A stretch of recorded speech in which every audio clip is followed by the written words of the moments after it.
Hello प्यारे बच्चों, आप सब कैसे हैं? आप लोगों को मेरी यूट्यूब चैनल पे आप लोगों का स्वागत है। आज का क्लास आप लोगों को पार्ट 4 है, जो हमने पिछले 3 क्लास कर लिया था शोषण का चैप्टर। तो आज आप लोगों के लिए है कि पौधे में शोषण। हमने कल पढ़ा था कि जंतुओं में शोषण किस प्रकार होता है। आज हम पढ़ेंगे कि पौधे में शोषण किस प्रकार होता है। इसका मतलब है कि पौधे के द्वारा भोजन के ऑक्सीजन से ऊर्जा प्राप्त करने की प्रक्रिया को क्या कहते हैं? श्वसन कहते हैं। पौधे में शोषण कहते हैं। जो ये जो है पौधे के द्वारा जो भोजन से जो पौधे जो भोजन अपना ग्रहण करता है, उस ग्रहण के भोजन से जो ऊर्जा प्राप्त करेगा, वैसे ऊर्जा जो प्राप्त करता है उसी प्रकार के शोषण को क्या कहते हैं? हम पौधे में शोषण कहते हैं। जो भोजन जो पेड़ पौधा जो भोजन जो ग्रहण करता है उससे ऊर्जा प्राप्त करेगा, इस प्रकार क्या कहते हैं? उसे पौधे में शोषण कहते हैं। अगर कि वायुमंडल से ऑक्सीजन को छोड़ते हैं और कार्बन डाइऑक्साइड को ग्रहण करते हैं। ये जो पेड़ पौधे हैं, ये जो वायुमंडल जो जब वो ऑक्सीजन जो ग्रहण करता है, वह क्या करता है? वह कार्बन डाइऑक्साइड को वह ग्रहण करता है और ऑक्सीजन को छोड़ता है।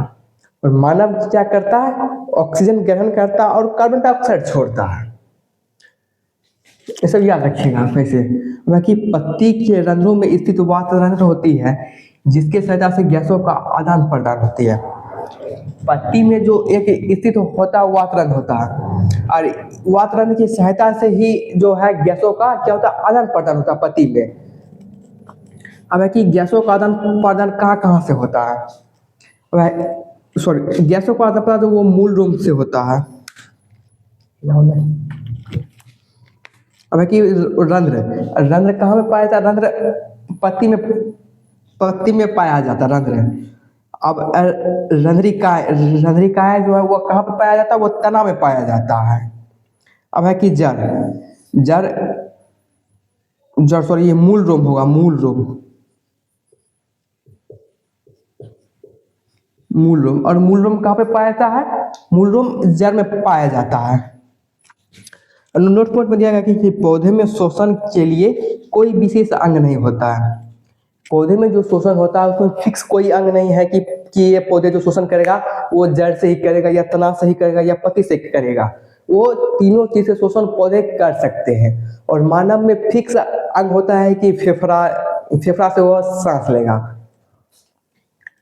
कि मूल रोम के सहायता से ही पौधे कार्बन डाइऑक्साइड को ग्रहण करते हैं एवं ऑक्सीजन को वह बाहर निकालते हैं, परंतु यह प्रक्रिया रात में विपरीत हो जाती है।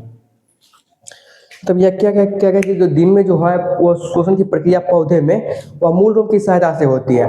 या क्या करेगा? वो वायुमंडल से पौधे कार्बन डाइऑक्साइड को ग्रहण करेगा और ऑक्सीजन को वह बाहर निकालेगा। और यह जो प्रक्रिया है वह प्रक्रिया रात में विपरीत हो जाती है।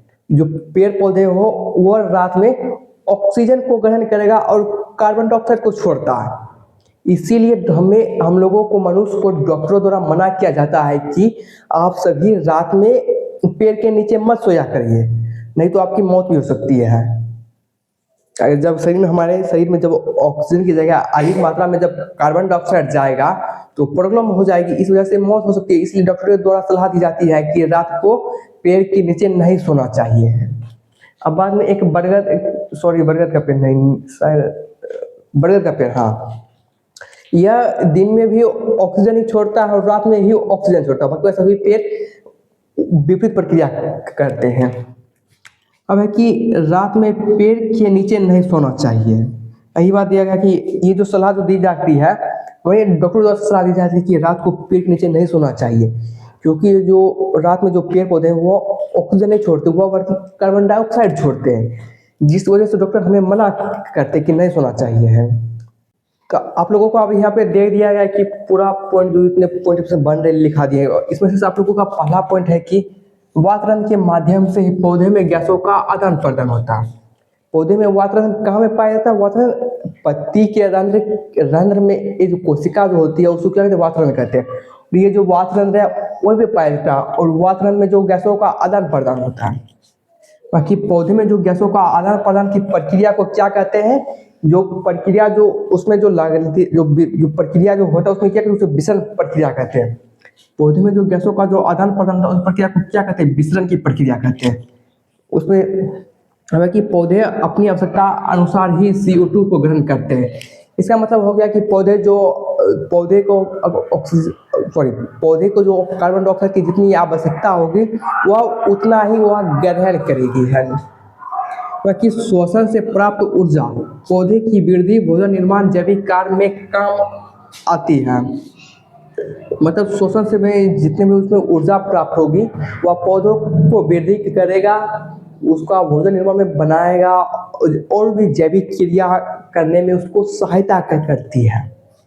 बाकी पौधे में जो है सभी जीवित भाग श्वसन के लिए उपयुक्त है। पौधे में जीवित भाग सभी हो गए, जैसे कि हो गए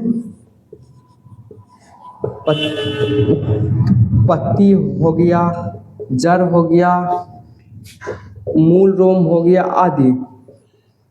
मतलब सभी जीवित भाग जो है वह पौधे में श्वसन के लिए उपयुक्त है। आई पे आप लोगों का क्लास समाप्त करते हैं। तब तक लाइक और सब्सक्राइब करिएगा। धन्यवाद।